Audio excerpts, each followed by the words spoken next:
എപ്പിസോഡിന്റെ സ്റ്റാർട്ടിങ്ങിൽ യാവും ക്യുവാനും ഒരുമിച്ചിരുന്ന് അവരുടെ ഇൻട്രസ്റ്റ് എല്ലാം പറയുന്നു.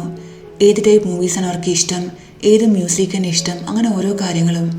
ഏത് ടൈപ്പ് മ്യൂസിക്കാണോ യാവിന് ഇഷ്ടം ആ സെയിം തന്നെയാണ് ക്യുവാനും ഇഷ്ടം. എൻ്റെ വില്ലയിലെ മ്യൂസിക്കിൻ്റെ ഒരുപാട് ലിമിറ്റഡ് എഡിഷൻ കോപ്പീസ് ഉണ്ട്, ഞാൻ നിനക്ക് കൊണ്ടുതരാമെന്ന് അവൻ പറയുന്നുണ്ട്. ഇത് കേൾക്കുമ്പോൾ യാവ് ഒരുപാട് ഹാപ്പി ആകുന്നു. ബോസ്, താങ്കൾ ഇടയ്ക്കിടയ്ക്ക് ഒരുപാട് ക്യൂട്ട് ആകാറുണ്ടെന്ന് അവൾ പറയുന്നു. ക്യുവാനാകട്ടെ ഇത് കേട്ട് ഷൈ ആകുന്നു. നൈറ്റിൽ യാവ് ഉറങ്ങാൻ കിടക്കുമ്പോൾ ക്യുവാൻ അവൾക്ക് അവർ കഴിച്ച ഫുഡിൻ്റെ ബില്ലിൻ്റെ എമൗണ്ട് ട്രാൻസ്ഫർ ചെയ്തിട്ടുണ്ടായിരുന്നു. ബോസ് അല്ലേ പറഞ്ഞത് ഞാൻ ട്രീറ്റ് ചെയ്യണമെന്ന്, പിന്നെ എന്തിനാ എനിക്ക് എമൗണ്ട് ട്രാൻസ്ഫർ ചെയ്തെന്ന് അവൾ ചോദിക്കുന്നു. ഗേൾസിൻ്റെ കയ്യിൽ നിന്ന് ട്രീറ്റ് വാങ്ങുന്നത് എനിക്കിഷ്ടമല്ല, അങ്ങനെ വരുമ്പോൾ ഞാൻ അവരെ ചെയ്യുന്ന പോലെയാണ്. ഈ സിറ്റുവേഷൻ മുതലെടുത്ത് അവരെല്ലാവരും എന്നോട് ക്ലോസ് ആകാൻ ശ്രമിക്കാറുണ്ടെന്ന് അവൻ പറയുന്നു. യാവുനാകട്ടെ ഈ റിപ്ലൈ അത്രയ്ക്ക് ഇഷ്ടമാകുന്നില്ല. നെക്സ്റ്റ് സീനിൽ യാവ് ഷോപ്പിംഗ് ചെയ്യാൻ വരുന്നു. ഇന്നലെ ബോസ് എനിക്ക് ട്രീറ്റ് ചെയ്യുന്നു, ഇതിന് പകരമായി ഞാൻ ബോസിന് എന്തെങ്കിലും ചെയ്യണമെന്ന് പറഞ്ഞ് അവൾ ഐസ്ക്രീം വാങ്ങുന്നുണ്ട്. എന്നിട്ട് വീട്ടിൽ വന്ന് ഒരു ഐസ്ക്രീം അൺറാപ്പ് ചെയ്ത് ടേസ്റ്റ് ചെയ്യുന്നു. അത് സൈഡിലേക്ക് മാറ്റി വെച്ച് ബാക്കിയുള്ള ഗ്രോസറീസ് എല്ലാം ഫ്രിഡ്ജിലേക്ക് വെക്കുന്നു. അപ്പോൾ ക്യുവാൻ അവിടേക്ക് വരുന്നുണ്ട്. ബോസ്, ഞാൻ താങ്കൾക്ക് വേണ്ടി ഐസ്ക്രീം വാങ്ങിയെന്ന് പറയുന്നു. അവൻ ആദ്യം വേണ്ടെന്ന് പറയുന്നുണ്ടെങ്കിലും അവൾ കഴിച്ചിട്ട് മാറ്റിവെച്ച് ആ ഐസ്ക്രീം എടുത്ത് കഴിക്കുന്നു. യാവ് തിരിഞ്ഞു നോക്കുമ്പോൾ ഇതാണ് കാണുന്നത്. പക്ഷേ താനിത് ടേസ്റ്റ് ചെയ്ത് വെച്ചെന്ന കാര്യം അവൾ പറയുന്നില്ല. അവൾ ആകെ ഷോക്കായി നോക്കുന്നുണ്ട്. താങ്കൾക്ക് വേണ്ടെന്ന് പറഞ്ഞിട്ടെന്ന് അവൾ ചോദിക്കുമ്പോൾ ഇത് നല്ല ടേസ്റ്റിയാണെന്ന് പറഞ്ഞ് അവൻ അവിടുന്ന് പോകുന്നു. നെക്സ്റ്റ് സീനിൽ യാവ് ഡോഗിനെ കൊണ്ട് വെളിയിലേക്ക് വരുന്നു. അവൾ ഐസ്ക്രീം കഴിച്ചുകൊണ്ടിരിക്കുമ്പോൾ നേരത്തെ നടന്ന കാര്യത്തെക്കുറിച്ച് ഓർക്കുന്നു. ഞാൻ ടേസ്റ്റ് ചെയ്ത ഐസ്ക്രീമാണ് ബോസ് കഴിച്ചത്, അതിൻ്റെ അർത്ഥം ഞങ്ങൾ ഇൻഡയറക്റ്റ്ലി കിസ് ചെയ്തതാണോ എന്ന് അവൾ മനസ്സിൽ വിചാരിക്കുന്നു. അപ്പോൾ മറ്റൊരു ഡോഗും അവിടേക്ക് വരുന്നു. ആ ഡോഗിൻ്റെ ഓണർ പുറകെ വന്ന് തൻ്റെ ഡോഗിനെ എടുത്ത ശേഷം നിന്റെ ഡോഗ് എൻ്റെ ഡോഗിനെ സെക്ഷൽ ഹരാസ്മെൻറ്റ് ചെയ്തു എന്ന് പറഞ്ഞ് അവളെ ബുള്ളി ചെയ്യുന്നു. നിന്റെ ഡോഗ് ചെയ്ത കാര്യത്തിന് എനിക്ക് കോമ്പൻസേറ്റ് ചെയ്യണമെന്ന് അയാൾ പറയുന്നുണ്ട്. ഞാൻ ചെയ്യാമെന്ന് പറഞ്ഞ് അപ്പോൾ ക്യുവാൻ അവിടേക്ക് വരുന്നു. എന്നിട്ട് അയാൾക്ക് പണം അയക്കുന്നു. പക്ഷെ ക്യുവാൻ ഇത്ര ഈസി ആയിട്ട് ഇത് ചെയ്യാൻ കാരണം ഇയാളുടെ പേരും അക്കൗണ്ട് ഡീറ്റെയിൽസ് എല്ലാം കിട്ടാൻ വേണ്ടിയായിരുന്നു. അങ്ങനെ ആകുമ്പോൾ നാളെ ഈസി ആയിട്ട് ബ്ലാക്ക് മെയിലിൻ്റെ പേരിൽ ഇയാളെ സ്യൂ ചെയ്യാം. കാരണം ഇയാൾ മെഡിക്കലിന് പണം വേണമെന്ന് പറഞ്ഞ് യാവനെ ഭീഷണിപ്പെടുത്തുന്ന സമയത്തുള്ള വീഡിയോ ക്യുവാൻ എടുത്തിട്ടുണ്ടായിരുന്നു. അവൻ ആ വീഡിയോ ഇയാളെ കാണിക്കുന്നു. നീ ഈ ചെയ്തതിന് 3 വർഷം തടവും ഫൈനും അടയ്ക്കേണ്ടി വരുമെന്ന് ക്യുവാൻ പറയുന്നു. ഇത് കേട്ട് അയാൾ പേടിക്കുന്നുണ്ട്. അയാൾ അവിടുന്ന് ഓടി രക്ഷപ്പെടുന്നു. പോകുന്നതിന് മുന്നേ ക്യുവാൻ അയച്ച പണം തിരിച്ചയക്കുന്നുണ്ട്. ബോസ്, താങ്കൾ വീണ്ടും എന്നെ ഹെൽപ്പ് ചെയ്തു എന്ന് പറഞ്ഞ് അവൾ അവനോട് താങ്ക്സ് പറയുന്നു. പക്ഷെ താങ്കൾ എന്തിനാ താഴേക്ക് വന്നതെന്ന് അവൾ ചോദിക്കുമ്പോൾ നീ ട്രാഷ് റിമൂവ് ചെയ്യാൻ മറന്നു, ഞാൻ ആ കാര്യം ഓർമ്മിപ്പിക്കാൻ വന്നതാണെന്ന് അവൻ പറയുന്നുണ്ട്. പക്ഷെ യാവുന് ഇതത്ര വിശ്വാസമാകുന്നില്ല. ബോസ് തൻ്റെ പിറകെ വന്നതാണോന്ന് അവൾക്ക് സംശയം. അവൾ ഈ സംശയം ടിങ് വിളിക്കുമ്പോൾ പറയുകയും ചെയ്യുന്നുണ്ട്. എനിക്ക് തോന്നുന്നത് നിന്റെ ബോസ് നിന്നിൽ ഇൻട്രസ്റ്റഡ് ആണെന്ന് അവൾ പറയുന്നു. ഇത് കേട്ട് യാവ് ഹാപ്പി ആകുന്നുണ്ട്. നെക്സ്റ്റ് സീനിൽ യാവ് ക്യുവാൻ്റെ അടുത്ത് വന്ന് ബോസ്, ഞാൻ താങ്കൾക്ക് വേണ്ടി ഒരു സർപ്രൈസ് പ്ലാൻ ചെയ്തിട്ടുണ്ട്, താങ്കൾ പ്ലീസ് ബാൽക്കണിയിലേക്ക് വരാൻ പറയുന്നു. ക്യുവാൻ ബാൽക്കണിയിലേക്ക് വരുമ്പോൾ അവർക്ക് വേണ്ടി അവൾ അവിടെ ഒരു ഫീഡ് ബാത്തിൻ്റെ അറേഞ്ച്മെൻറ്റ് ചെയ്തിട്ടുണ്ടായിരുന്നു. ഒരു ടബിൽ ഹോട്ട് വാട്ടറും ആ വാട്ടറിൽ ആൻറ്റി ഓക്സിഡൻറ്റും മറ്റും ആഡ് ചെയ്തിട്ടുണ്ടായിരുന്നു. കൂടാതെ കട്ട് ചെയ്ത ഫ്രൂട്ട്സും സ്നാക്സും എല്ലാം ഇരിപ്പുണ്ടായിരുന്നു. ഒരു റിലാക്സിങ് അറ്റ്മോസ്ഫിയർ. രണ്ടുപേരും കാലൊക്കെ വാട്ടറിലിട്ട് റിലാക്സ് ഇരിക്കുകയാണ്. എൻ്റെ വില്ലയിലും റൂഫ് ടോപ്പ് ഉണ്ട്, ഞാൻ അവിടെ സ്ഥിരമായി പോയി ഇരിക്കാറുണ്ടെന്ന് അവൻ പറയുന്നു. ക്യുവാൻ റിലാക്സായി കണ്ണടച്ചിരിക്കുന്നു. അവനിനി ഇരിക്കുന്ന കാണുമ്പോൾ യാവ് ഹാപ്പി ആകുന്നുണ്ട്. നെക്സ്റ്റ് മോർണിംഗിൽ യാവ് ഓഫീസിലേക്ക് വരുമ്പോൾ അവളുടെ കൊളീഗായ ബാവരു അവളുടെ അടുത്തേക്ക് വരുന്നു. എന്നിട്ട് അവർ രണ്ടുപേരും ഓരോന്ന് സംസാരിച്ച് നിൽക്കുന്നുണ്ട്. അപ്പോൾ ക്യുവാനെ കാണാൻ ഒരു ലേഡി അവിടേക്ക് വരുന്നു. ഇവളെ കണ്ടിട്ട് കേസുമായിട്ട് വന്ന പോലെ തോന്നില്ല. ഇനി ബോസ് ഇവൾക്ക് എന്തെങ്കിലും ചെയ്യുന്നുണ്ടോ? ആ ഗേള് പ്രഗ്നൻ്റ് ആയിരുന്നു. രണ്ടുപേരും ഓരോരോ പോസിബിലിറ്റീസ് പറയുന്നുണ്ട്. ബാവരു പറയുന്ന പോസിബിലിറ്റീസ് എല്ലാം ഒരുപാട് വിയേർഡാണ്. ഈ ലേഡിക്ക് ബോസിനെ അറിയാം. ഇനി ഇപ്പോൾ ഇവർ ബോസിനെതിരെ കേസ് കൊടുക്കാൻ വന്നതാണോ എന്ന് അവൻ ചോദിക്കുന്നു.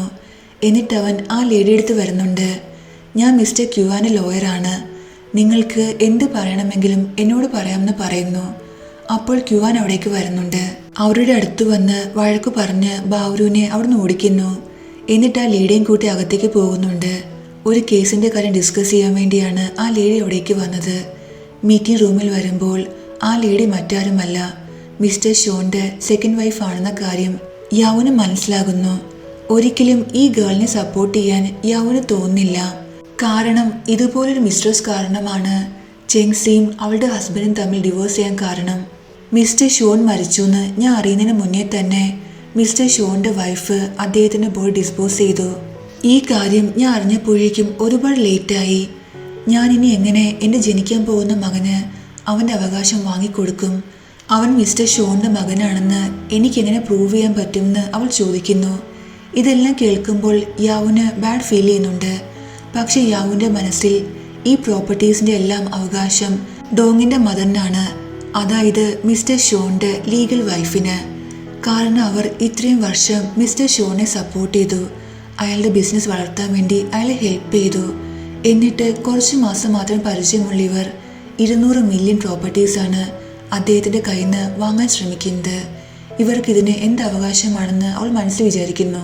അവൾ ഇതിനെക്കുറിച്ച് സംസാരിക്കുകയും ചെയ്യുന്നുണ്ട്. ഇതെല്ലാം കേട്ട് ക്യുവാൻ ദേഷ്യം വരുന്നു. അവളെ ഓഫീസിലേക്ക് കൊണ്ടുവന്ന് അവൻ അവളെ കുറെ വഴക്കു പറയുന്നു. ഞാൻ നിന്നോട് എത്ര തവണ പറഞ്ഞിട്ടുണ്ട് ഇമോഷൻസിനെ കേസിനിടെ കൊണ്ടുവരരുതെന്ന്. ജനിക്കാൻ പോകുന്ന ഈ കുട്ടിക്ക് തൻ്റെ ഫാദറിൻ്റെ പ്രോപ്പർട്ടീസിൽ അവകാശമുണ്ട്. നമ്മൾ ലീഗൽ കാര്യങ്ങൾ മാത്രം നോക്കിയാൽ മതി. ലോയിൽ ഇതിന് വകുപ്പുണ്ട്. അവൻ്റെ മദർ നല്ലയാണോ ചീത്തയാണോ എന്ന കാര്യത്തിൽ നീ അറിയേണ്ട ആവശ്യമില്ലെന്നും ക്യുവാൻ പറയുന്നു. എനിക്കൊരിക്കലും ആ ലേഡിയെ സപ്പോർട്ട് ചെയ്യാൻ പറ്റില്ല. ഈ കേസ് ഞാൻ ഫോളോ ചെയ്യില്ലെന്ന് അവൾ പറയുന്നു. നീ എന്തുമാത്രം അൺപ്രൊഫഷണലാണ്.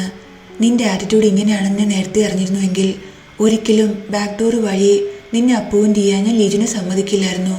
ക്യുവാനി പറഞ്ഞ കേട്ട് യാവ് ഷോക്കാകുന്നു. തനിക്ക് ഈ ഓഫീസിൽ ജോബ് കിട്ടിയത് തൻ്റെ സിസ്റ്ററായ ചെൻസിയുടെ കണക്ഷൻ വെച്ചിട്ടാണെന്ന് അവൾക്ക് മനസ്സിലാകുന്നു. തൻ്റെ ടാലൻ്റ് വെച്ചില്ലെന്ന് മനസ്സിലാക്കുമ്പോൾ അവൾ ഒരുപാട് സാഡ് ആകുന്നുണ്ട്. കണ്ണു നിറഞ്ഞ് യാവു തൻ്റെ സീറ്റിൽ വന്നിരിക്കുന്നു. അവളിങ്ങനെ കാണുമ്പോൾ കൊളീഗ്സ് എല്ലാം അവളുടെ അടുത്ത് വന്ന് അവളെ സമാധാനിപ്പിക്കാൻ ശ്രമിക്കുന്നുണ്ട്. നീ കരയേണ്ട കാര്യമില്ല. ഞങ്ങൾ എല്ലാവരും ഒരു സമയത്ത് മിസ്റ്റർ ക്യുവാൻ്റെ വഴക്ക് കേട്ടിട്ടുണ്ട്, കരഞ്ഞിട്ടുണ്ടെന്ന് പറയുന്നു. അപ്പോഴേക്കും ക്യുവാൻ ദേഷ്യത്തിൽ വെളിയിലേക്ക് വന്ന് ഈ ഫയൽ ആരാ അറേഞ്ച് ചെയ്തതെന്ന് ചോദിച്ച് ഷൗട്ട് ചെയ്യുന്നു. സത്യത്തിൽ ഈ ഫയൽ അറേഞ്ച് ചെയ്ത് യാവും യൂഫിയും കൂടി ചേർന്നാണ്. നീ ഓൾറെഡി വഴക്ക് കേട്ടയല്ലേ, ഇത്തവണ ഞാൻ പോകാമെന്ന് പറഞ്ഞ് യൂഫി അകത്തേക്ക് പോകുന്നു. എന്നിട്ട് ക്യുവാൻ്റെ വഴക്കെല്ലാം കേൾക്കുന്നുണ്ട്. ഓഫീസ് ടൈം കഴിഞ്ഞ് യാവ് തിരിച്ച് വീട്ടിലേക്ക് വരുന്നു. പക്ഷെ അവൾക്ക് ആ വീട്ടിലേക്ക് പോകാൻ തോന്നുന്നില്ല. തിരിച്ചു പോയി അവളൊരു ഹോട്ടൽ റൂം ബുക്ക് ചെയ്യുന്നു. എന്നിട്ട് അവിടെ ഇരുന്ന് കരയുന്നുണ്ട്. അവളുടെ കൊളീഗ്സ് എല്ലാം അവൾക്ക് മെസ്സേജ് ചെയ്യുന്നുണ്ട്. എനിക്ക് ഏറ്റവും കൂടുതൽ സങ്കടം ബോസ് എന്നോട് എനിക്ക് അപ്പോയിൻമെൻറ്റ് കിട്ടിയത് ബാക്ക് ഡോർ വഴിയാണെന്ന് പറഞ്ഞതാണെന്ന് അവൾ പറയുന്നു. നീ ഇതൊന്നും ആലോചിച്ച് അറിയേണ്ട ആവശ്യമില്ല.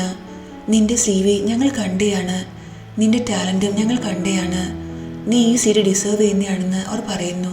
വീട്ടിൽ വന്ന ശേഷം യാവുനെ ക്യുവാൻ കാണുന്നില്ല. അവനും കുറച്ച് റിഗ്രറ്റ് ഫീൽ ചെയ്യുന്നുണ്ട്. താൻ പറഞ്ഞത് റിയാക്ട് ചെയ്തും കുറച്ച് കൂടിപ്പോയെന്ന് അവന് ഫീൽ ചെയ്യുന്നു. അവന് യാവുന് മെസ്സേജ് ചെയ്യുന്നുണ്ട്, കോളും ചെയ്യുന്നുണ്ട്. പക്ഷെ അവൾ ഒന്നിനും റെസ്പോണ്ട് ചെയ്യുന്നില്ല. നെക്സ്റ്റ് മോർണിംഗ് ആകുന്നു. യാവു ഓഫീസിൽ വരുന്നില്ല. ക്യുവാനാകട്ടെ ഇതെല്ലാം കാരണം ഫ്രസ്ട്രേറ്റഡ് ആയിരുന്നു.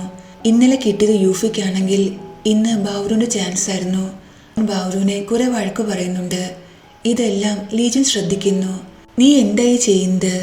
നിന്റെ എംപ്ലോയീസിനെ നീ ഇത്തരം പ്രഷർ ചെയ്യാൻ പാടില്ലെന്ന് അവൻ പറയുന്നു. അവൻ ലീജനോട് യാവു എവിടെയാണെന്ന് നീ ഒന്ന് കണ്ടെത്താൻ ശ്രമിക്കൂ. ഇന്നലെ ഞാൻ അറിയാതെ അവളുടെ അപ്പോയിൻമെൻറ്റ് ബാക്ക് ഡോർ വഴിയാണെന്ന കാര്യം അവളോട് പറഞ്ഞു എന്ന് പറയുന്നു. ഇത് കേട്ട് ലീജന് നല്ല ദേഷ്യം വരുന്നുണ്ട്. നീ ചെയ്ത് എന്താണെന്ന് നിനക്ക് എന്തെങ്കിലും ബോധമുണ്ടോ? യാവുന് നിന്നോട് ദേഷ്യം മാത്രമല്ല, ചെൻസി എന്നോടും ദേഷ്യപ്പെടും. ഞാൻ എന്ത് കഷ്ടപ്പെട്ടാണ് ഓരോ കാര്യങ്ങളും മാനേജ് ചെയ്യുന്ന അറിയാമോ എന്ന് അവൻ ചോദിക്കുന്നു. അവൻ യാവുനെ കോൾ ചെയ്യുന്നുണ്ടെങ്കിലും അവൾ ലീജൻ്റെ കോളും അറ്റൻഡ് ചെയ്യുന്നില്ല. എന്നിട്ടവൻ ചെൻസി കോൾ ചെയ്യുന്നു. എല്ലാ കാര്യങ്ങളും പറയുന്നുണ്ട്. ക്യുവാൻ്റെ വായിന്ന് അറിയാതെ വീണയാണ്. നീ എങ്ങനെയെങ്കിലും യാവുനെ പറഞ്ഞ് മനസ്സിലാക്കണം, അവളെ കണ്ടെത്തണമെന്ന് പറയുന്നു. എന്നിട്ട് അവൻ സോറിയും പറയുന്നുണ്ട്. പോകുന്നതിന് മുന്നേ ലീജൻ ക്യുവാനോട് നിന്റെ ഈ ബിഹേവിയറിൽ എനിക്ക് ഒരുപാട് നിരാശയുണ്ടെന്ന് പറഞ്ഞ് അവിടുന്ന് പോകുന്നു. നെക്സ്റ്റ് സീനിൽ ചെങ്സി യാവുവിന് വേണ്ടി ഫുഡുമായി അവളെ കാണാൻ വരുന്നു. നീ അറിയേണ്ട ഒരു ആവശ്യവുമില്ല. ശരിയാണ്, ലീജുൻ എൻ്റെ പരിചയം വെച്ചിട്ടാണ് നിനക്ക് അപ്പോയിൻമെൻറ്റ് തന്നത്. പക്ഷേ നീ അവിടുത്തെ എക്സാം ക്ലിയർ ചെയ്തു, ഇൻ്റർവ്യൂവും പാസ്സായി. സോ എല്ലാവരെയും പോലെ നീയും ആ സീറ്റ് ഡിസേർവ് ചെയ്യുന്നതാണെന്ന് അവൾ പറയുന്നു. നീ ഇതുപോലെ ആരെയും ഫേസ് ചെയ്യാതെ ഹൈഡ് ചെയ്തിരിക്കുകയാണെങ്കിൽ അത് എനിക്ക് കൂടി നാണക്കേടാണ്. ഇത്രയും ദിവസമായിട്ടും അവർ നിന്നെ ഫയർ ചെയ്തിട്ടില്ല. നിന്റെ പെർഫോമൻസ് വഴി നീ അവരെ കാണിക്കണം നീ ഒരു നല്ല ലോയറാണെന്ന്, ആ ജോബ് നീ ഡിസേർവ് ചെയ്യുന്നതാണെന്ന്. ഇതെല്ലാം കേൾക്കുമ്പോൾ യാവുനും ആത്മവിശ്വാസം ഫീൽ ചെയ്യുന്നു. സിസ്റ്റർ പറഞ്ഞ ശരിയാണ്, ഞാൻ തിരിച്ച് ജോബിൽ ജോയിൻ ചെയ്യുമെന്നും എൻ്റെ പെർഫോമൻസ് വഴി എല്ലാവരെയും കാണിക്കുമെന്നും അവൾ പറയുന്നു. എന്നിട്ട് അവൾ ആ മിസ്ട്രസിൻ്റെ കേസിനെ കുറിച്ച് ചെൻസിയോട് പറയുന്നുണ്ട്. എനിക്കിപ്പോൾ എൻ്റെ ലൈഫിൽ ഉണ്ടായിരുന്ന ആ മിസ്ട്രസിനോട് ഒരു ദേഷ്യവുമില്ല. എനിക്ക് തോന്നുന്നത് ഞാനും ഡോമിനും പരസ്പരം ഒട്ടും മാച്ച് ഇല്ലായിരുന്നു എന്നാണ്. ഞാനും ഡോമിനും പിരിയാൻ അവൾ ഒരു കാരണമായെന്നേ ഉള്ളൂ എന്ന് അവൾ പറയുന്നു. അതുകൊണ്ട് ക്യുവാൻ പറഞ്ഞ സത്യമാണ്, പേഴ്സണൽ ഇഷ്യൂസിനെ ഒരിക്കലും കേസിൽ കൊണ്ടുവരരുതെന്ന് അവൾ പറയുന്നു. യാവു സമ്മതിക്കുന്നു. ശരി, ഞാൻ എന്തായാലും ഓഫീസിലേക്ക് തിരിച്ചു പോകും. എന്നിട്ട് എൻ്റെ പെർഫോമൻസ് വഴി എല്ലാവരെയും കാണിക്കും ഞാൻ ഒരു ബാക്ക് ഡോറും വഴിയല്ല ഈ ജോബ് നേടിയെന്ന്, ഞാൻ ഈ ജോബ് ഡിസേർവ് തന്നെയാണെന്ന്. അപ്പോൾ ജെൻസിക്ക് ലീജിൻ്റെ കോൾ വരുന്നു. പക്ഷെ അവൾ ആ കോൾ അറ്റൻഡ് ചെയ്യുന്നില്ല. പകരം യാവുവിൻ്റെ കൂടെ ടൈം സ്പെൻഡ് ചെയ്യാണ്. ഇത് കണ്ട് ലീജിന് ദേഷ്യം വരുന്നു.